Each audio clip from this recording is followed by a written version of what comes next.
他说话是有这个背景的，因为他是针对这个俄罗斯的这个国家安全委员会副主席梅杰韦杰夫，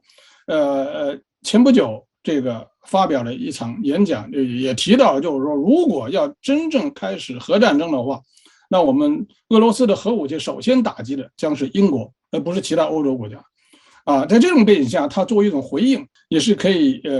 理解。英国保守党将在9月5号选出新党魁，那这一次党魁呢，将由所有的保守党成员来投票决定。但是与此前历次选举不同的是，保守党议员支持苏纳克的这个更多，而普通的党员好像支持这个特拉斯的更多。那我看到有分析说，一旦特拉斯当选的话，将创造英国政治的新历史。曾老师，您怎么来看？您怎么来看这个英国保守党内现在撕裂的这种情况？这说明什么？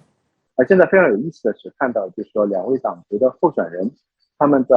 政纲上面，比如说共同点，他们首先一点就是他们有可能会对华变得非常强硬。不同点的话呢也有很多，但像那个 Rishi Sunak 的话呢，他强调的是要减那个个人收入税，而像那个 Truss 的话呢，他是要求希望去减去企业的那个所得税。这两个就是说受益的群体看起来是非常不一样的。是我自己观察到的信息呢，就是说，首先看党员这一层，英国保守党注册的党员大概有12万左右。根据英国比较权威的 YouGov 的民调显示呢，大多数党员他们会选择那个Truss。至于党内的话呢，其实他对 Truss 的支持也是非常高的，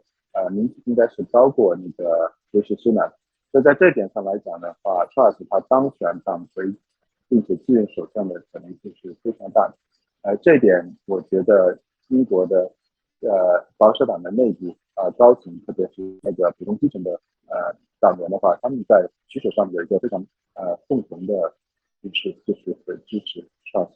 我们看到外交大臣特拉斯呢，最近也是争议不小。那我也看到一些评论说，他现在是极力的要塑造自己是铁娘子第二的形象。那顾老师，您通过以往他的这个言行，怎么来判断他未来的政治风格？他所说的按下核按钮是认真的吗？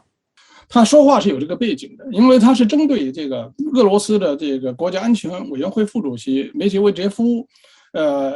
前不久这个发表了一场演讲，也提到，就是说，如果要真正开始核战争的话，那我们俄罗斯的核武器首先打击的将是英国，而不是其他欧洲国家。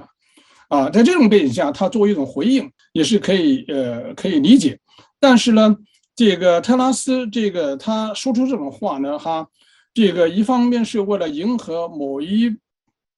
保守党的某一部分人对俄罗斯强硬态度的回应，同时呢，他在争取9月5号我首相宝座的进程，他必须要展现强硬的色彩，因为现在英国吧，谁就是这样一个政治生态，谁对俄罗斯展现强硬，谁都能获得更多的选票。那根据您的观察，特拉斯如果上台的话，他的执政风格会否更加的极端？这对英国民众来说又意味着什么呢？任何一任首相，他上台首先需要面对的其实是他国内的乱局，所以说他在这个内政依然是他最主要的优先。那么在对外政策上，他需要做好几个平衡。第一个是他在处理和欧洲的关系上，他事实上他要受到他所追求的和美国的特殊关系的牵制。我们知道拜登政府今天他对欧政策从上台以来，他其实一直敦促这个英国政府在这个北爱尔兰协定问题上要和欧洲方面的合作。那么在对华政策上，事实上英国内部目前有很多的反思的声音，尤其是近期爆出的，因为美国的施压让英国拒绝与华为合作，给英国所带来的损失。我个人认为，他会在对外政策中的立场相比选举期间会有所缓和。